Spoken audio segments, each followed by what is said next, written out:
신축 아파트를 좀 볼까 합니다. 신축 아파트 시장이 심상치가 않죠.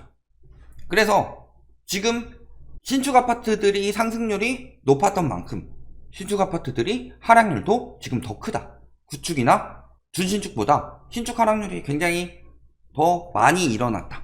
이런 기사들은 많이 보셨을 거고요. 그래서 신축 아파트 시장이 박살나고 있다. 그런데 그보다 더 먼저 봐야 될 건 신축 아파트가 진짜 박살났죠. 다행히 요 기사에는 제가 웃을 수 있는 거는 사상자가 없어서 그렇습니다. 검단 아파트 건설 현장에서 지하주차장 구역이 붕괴가 됐다.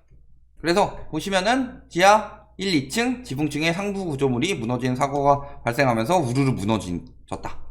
이게 10월 완공이었는데 10월 완공으로 생각하고 입주를 생각하시던 분들은 마르다네 날벼락이죠. 내가 그때를 대비해서 계약을 해놨는데. 근데 문제는요, 왜 무너졌을까요? 지금 저기는 LH랑 G땡 건설 두 군데서 지금 진행을 하고 있는 건데 한쪽이 시공, 한쪽이 시행, LH에서 시행. 그런데 서로 지금 책임을 떠넘기고 있죠. 서로 책임을 떠넘기기 전에 왜 저런 일이 벌어졌냐? 그러니까 우리나라가요, 잘못 짓고 있어요. 이 가격을 받았으면 이 가격에 맞게 만들어야 되는데 수익을 많이 남기려고 하다 보니까 대충 지으니까 벌어지는 일이에요.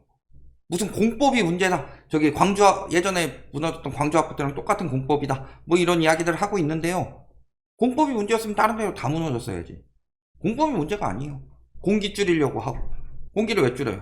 공기를 길게 가지면 인건비가 더 들어가죠. 나는 돈을 이만큼 받았는데 내가 많이 떼주긴 싫죠. 건설비 올라간다고 해서 자재 아끼든가. 물론 저 현장을 두고 말하는 건 아니에요. 그런 곳들이 굉장히 많다는 거죠. 이걸로 짓기로 했는데 안 짓는 거죠. 꼭 뭔가 시간이든 아니면 재료를 아껴 쓰든 아니면 재료를 좀 저품질로 쓰든 이런 식으로 하면서 꼭 문제가 생기는 거다. 그러니까 이런 것들이 한두 군데가 아니겠다 생각이 드니까 지금 원희룡 장관이 91개 아파트 공사장을 안전점검을 하겠다. 그래서 인천에서 신축 중인 아파트 현장 91곳에 대해서 15일부터 6월 16일까지 24일간 안전점검을 벌이기로 했다. 다행히 인명피해는 발생하지 않았지만 지금 970제곱미터가 붕괴가 됐다. 꽤 많이 붕괴가 된 거죠. 그러니까 늘 저런 거예요. 점검한다고 하면은 점검하는 쪽에서 되게 잘 보이게 하겠죠. 사실 보면 다 문제예요.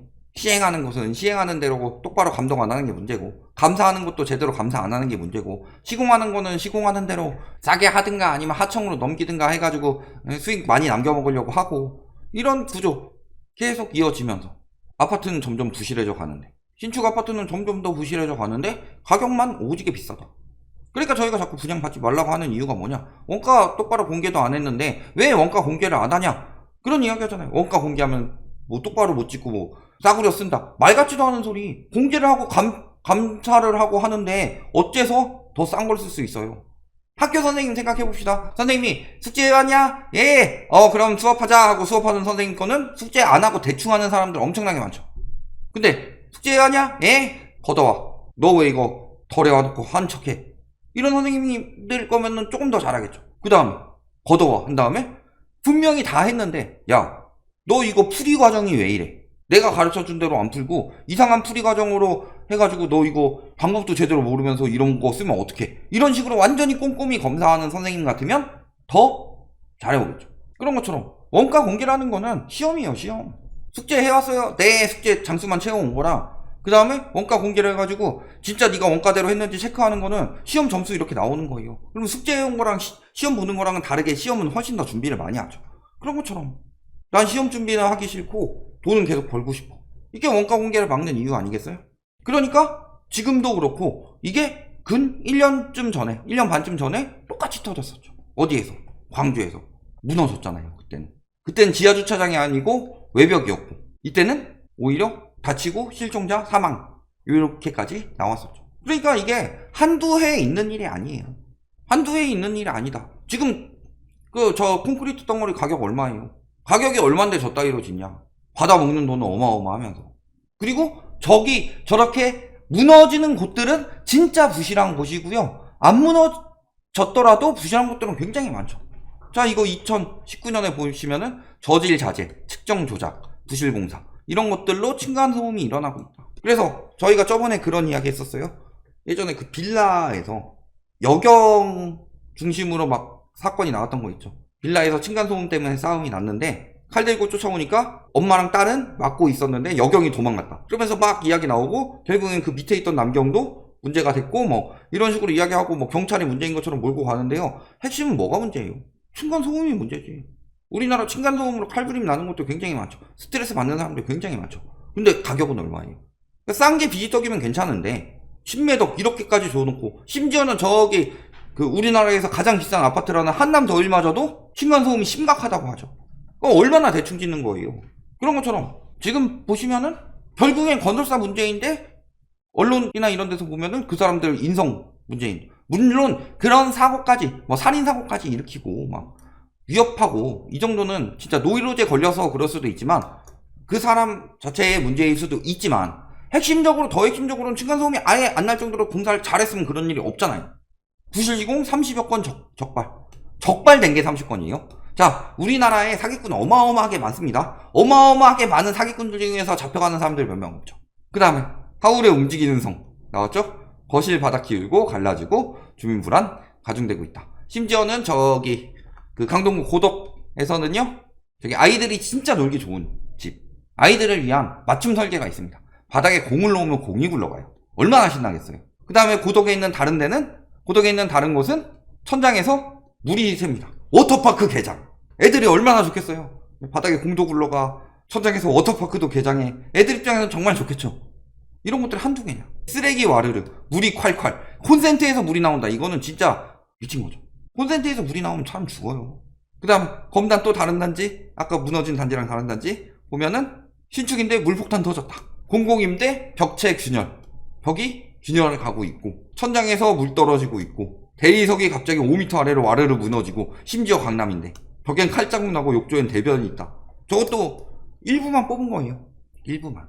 지하주차장 침수되는 곳들은 원래 지하주차장 침수 안 되게 그렇게 구조를 만들죠. 침수되는 곳들도 어마어마하게 많고 층간소음 아까 뭐 했지만 층간소음은 그냥 기본 옵션이죠. 우리나라는 층간소음은 기본 옵션으로 생각을 해요. 원래 건설사 잘못이고 소비자가 소비자 권리를 못 누리는 건데 특히 뭐 구축을 사신 분들이 어쩔 수 없겠지만 신축 아파트를 샀는데 층간소음이 난다. 이건 소비자 권리를 못 받은 거예요. 제대로. 심지어 내가 노트북을 샀어요. 노트북을 사서 롤을 한다고 해봅시다. 롤이 진짜 풀사양으로 돌아가게 노트북을 샀어요. 근데 보니까 그래픽카드가 좀 싸구려가 들어와서 튕겨요. 게임이. 그러면 거기 가서 항의하죠. 왜 그래픽카드 이딴 걸로 해줬냐. 근데 왜 건설사에 대해서만 그런 이야기들이 안 나오느냐. 집값 떨어질까봐. 층간소음 난다고 하면요, 내 집 안 사주잖아요. 내 집 안 사주고 내가 뭐 세입자더라도 다음 세입자 안 얻고 갔잖아요. 그러니까 조용조용 하는 거예요. 그 편의를 건설사들이 노리면서, 건설사들 뿐만이 아니죠. 건설 마피아가 정확한 표현이죠. 건설 마피아들이 노리면서 중간중간에 횡령이나 뭐 이렇게 빼먹고 있는 거고. 그러니까 저런 문제들이 생기는 거예요. 그런데도 가격은 오지게 비싸죠. 분양가 책정 방식 보세요. 자, 건물값이 이렇게 비쌉니다. 땅값, 건물값 지금 여기 SH에서 뽑은 분양 원가 나온 건데요. 보시면은 땅값, 건물값, 그 다음에 수익이 이만큼 났습니다. 근데 되게 이상하지 않아요? 뭐가 되게 이상하냐? 자, 땅값은 강남이 더 비싸죠. 그러니까 강남 집값이 비싼 거죠. 그런데요, 강남에 짓는 아파트랑 과천에 짓는 아파트랑 고덕 신도시에 짓는 아파트랑 보면은 재질에 큰 차이가 날까요? 건축비가? 근데 건축비가 땅값보다 더 비싸게 들어간다고 합니다. 그럼 건축비가 땅값보다 더 비싸게 들어가면요, 땅값 차이는 크게 안 나죠. 그러면은 막 강남 지금 막 하면은 막 20억 가까이 분양하는 곳들도 많은데 이번에 둔촌중공만 해도 한 13억 정도의 분양이 됐죠. 그러면은 저 중에서 보시면은 땅값 비중보다 먹는 게 훨씬 더 많죠. 먹는 거랑 건물값이 훨씬 더 많죠. 그러면은 지방에 분양되는 것도 한 10억은 돼야 되지 않아요? 저렇게 책정하는 것 자체도 의문이 갈 정도로 건축비를 그렇게 많이 받았는데 제대로 지어진 것도 아니고. 그러니까 결국에는 집값은 땅값으로 결정이 돼요. 분양가도 땅값으로 결정이 되고. 근데 보니까 땅값이 비중이 적다고 나오고 있어요. 그러면은 건축비가 이렇게 올라간 건 물가 상승률 때문이냐? 그렇게 보기도 힘들죠. 그래서 비싼 이유 볼게요. 지금 자, 땅값은 떨어지고 있어요. 거래량도 감소하고 있고 전국 땅값은 분기 대비로 하락 전환했다. 그래서 땅값이 이렇게 떨어졌는데 분양가는 계속 올라야 된다고 이야기를 하죠. 분양가는 계속 올라야 되는데 분양가 거품이 있어요? 봅시다. 자, 물가 상승률 대비 수도권 분양가 상승률을 봤어요. 2016년부터 뽑은 이유는요, 통계청에서 분양가 데이터가 2015년까지랑 2016년부터가 데이터가 갈립니다. 2015년 10월. 그래서 연간으로 뽑았을 때 16년 12월, 15년 12월에서 16년 12월 상승률 그렇게 뽑을 수 있으니까 16년부터 뽑았는데, 자, 물가 상승률 이렇게 되고 있고요. 분양가 상승률은 훨씬 더 높습니다. 이번에 서울이 급격히 떨어진 것만 제외하고. 자, 그래서 평균 내서 비교해 봤어요. 물가 상승률 평균 1.84% 올랐습니다. 7년간. 그런데 분양가는 매년 평균 6%, 8%씩 올랐다. 자, 물가 상승한 만큼 올랐느냐? 아니죠. 그러니까 저희가 단언컨대 말씀을 드리는 이유 중에 하나가 그게 있죠. 지금 물가가 오르고 있고 자재비, 인건비 다 오르고 있는데 분양가도 올라야 되지 않냐? 그 전에 헤쳐먹은 게 7년 동안 저렇게 헤쳐먹었는데 거기서 더 올려야 된다는 여론을 왜 자꾸 만드냐? 그러니까 왜 원가를 안 까냐? 이런 이야기를 하는 거죠. 그런데 이 와중에 이거 사주겠답니다. 안 되면. 직접 지는 것보다 2억 더 비싸고, 그 이유는 감정평가 방식에 의존하고 있는데 가격이 하락하고 있더라도 과거에 있었던 고가의 거래 가격이나 분양 가격을 기준으로 삼게 되기 때문에 문제가 된다. 많은 상승론자들이 그런 이야기 했습니다. 전세 사기는 보증보험 때문에 일어났다. 그러면요, 지금 분양가 높여가지고 그 사람들한테 비싸게 파는데 원가 공개도 안 하는 이 분양가 사기는요, 정부의 미분양 매입 때문에 있는 거예요. 이거 잘 생각해 보셔라. 그러니까 지금 오늘 봤던 거 통틀어서 말씀드릴게요. 신축 아파트가 구축이나 준신축보다 가격 하락폭이 크다. 왜? 신축 아파트가 그만큼 거품이 더 많이 쌓였기 때문에. 두 번째, 그 신축 아파트 자체가 대충 지어지고 있다. 그래서 터지고 터지는 게 부실공사고 심지어는 무너지는 곳까지 나오고 있다. 얼마나 위험하게 짓고 있냐. 세 번째, 그렇기 때문에 굉장히 높은 분양가를 받는 것이 말이 안 된다. 과거에 지금 목동 신시가지 아파트 재건축 들어간다고 하죠. 단언컨대 전보다 더 부실해질 겁니다. 목동 신시가지 굉장히 튼튼하게 지은 아파트예요. 그런데 그 오래된, 지금 재건축 아파트 30년 된 재건축 아파트보다 지금 신축 아파트들이 훨씬 더 부실하다. 얼마나 많이 빼돌리고 있길래. 그런데 분양가는 물가보다 한 3배 이상 높게 올라갔다. 그런데 더 올라야 된다고만 한다. 이 비싼 분양가로 분양을 받을 메리트가 있느냐. 이걸 생각해 보시면은, 말씀드리지만 분양가, 원가 공개되고 제대로 거품 빠지기 전까지는 신축 아파트 분양받는 거 생각하지 마셔라. 괜히 비싼 돈 주고 평생 모은 돈 털어가지고 신축 아파트 평생 갚아가면서 분양받았다가 무너지기라도 하면 나는 전 재산 날아간다. 여기까지 말씀드리겠습니다.